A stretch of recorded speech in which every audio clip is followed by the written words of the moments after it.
was being born underprivileged. I'm angry at myself too. I understand why you are living, but please, for the love of God, your weapon may be rescinded. You may as well be in a fuck the police shirt every time one of those law upholders approaches me. It's not fair to live in fear of those who are protected and served. That's why local apartments are a joke to me. I'm lucky, for I'm one of the auto niggers with good intentions, so few go and notice me. If I was raised in poverty in an environment filled with gangbanging, theft, and molestation, then what the fuck else am I supposed to be? They say you are the company you keep. Living out on these streets, I see women abused and neglected like overcooked meat. Nothing but overlooked meat. Tossed around my other dogs like pit bull packs that ravishingly eat. They say you are what your friends are, and Caucasian John's is friends with Matt and Zachary, both of which want to earn a doctorate in modern day philosophy. Bright kids with a good head on their shoulders. Unlike Trey and Richie, inspiring each other to push cocaine as they get older, Carlos and Nando's stories don't stray too far from the ladder. They say who needs a ladder to climb social classes when you can just steal cars. Crimes already seen committed at 8 years young, repleted at the age of 14, and jail for life at 23, or something so dumb. There's something so wrong with this outcome. Who draws the line for whether it's fair for a few and not some? Hell, not all. Ring, ring, ring. A call. It's for you. I'm sorry, Miss Jackson. I had bad news about Jamal. Shot, killed, had his hands in his pockets. Officer said quit resisting arrest, threw him to the ground as he said stop it. Poor Jamal was deaf. The cop didn't pay no mind to his ailment. All he knew was shoot. If you can't beat it, well then drop it. My mom moved us out here when I was on the verge of steering my life off tracks. I too was soon to become just another statistic of being black. Could have been another dead teen on the 7 o'clock news that then would have prompted the response, why do they die so young? But when you're living your whole life trying to be accepted by those who reject you, tend to find us others we will approve. Those somebodies are the same ones discredited, tested, and now detest, who others praise and viewers respected. Connected through hatred, a poisonous bond, soon to stunt their advancement when it is least expected. They say the apple doesn't fall too far from the tree, especially if daddy's in jail or dead.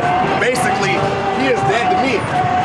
So many single-parent moms out here doing the best for their sons. They have sacrificed so much for the ones who lack appreciation. Preparing elegant feasts for their boys while proudly eating the crumbs.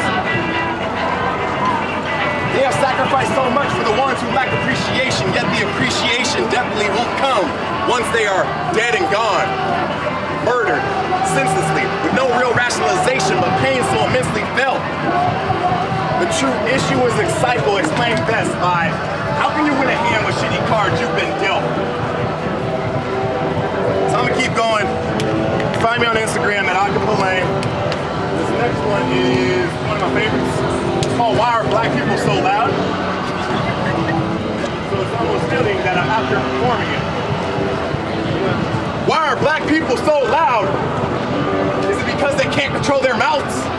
Rumor has it that it's characteristic of black people from the south of the equator, but can it be equated to the days when slaves and all colors were hated, even without uttering a sound?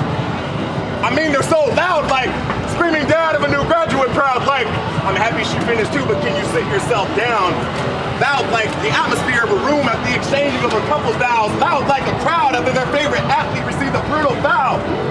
And I think they're loud like how their voices should have been back in the days when they were slaves and getting beaten down. See, back when blacks were ornaments, it was an ordinance that hang these niggers in trees for subordinates should know their place, as they know their race conflicts with the mindsets of those with the white face. Disgraced, demoted, separated, and segregated, colored folks, ill-fated for hatred, destined to be dominated by one they call master, however a term not elated. For when master was used, the ones murmuring it were abused, not because they had nothing to prove, didn't win or even lose. Bless you. They were beaten just cuz, not innocent until they were beaten just cuz, not innocent until proven guilty, more like they were at fault, where their hands were already filthy. Brown as dirt, guaranteed everlasting slavery, their destiny at birth. Man, if you were colored, you were faintly heard, and at times even remotely noticed. The most outspoken person of his time only knew a few words, were acceptable at the times when he or she were allowed to speak and dared to never speak their true thoughts aloud. For their feelings, perspectives, and ideas gave light, the next light would be the crack of dawn being whipped publicly. In spite of the fight they knew was a loss, they vowed at the cost they would earn their rights. And such just happened, but they never had a clue or imagined that it would take it to the late 60s for the everlasting passion of past slaves, words to be discerned and earn a turn to answer questions about the subject they have learned of, such as the subject they used to be, scared tactically by the tree set afire and left to burn. Why is racism still a factor whether a company will hire?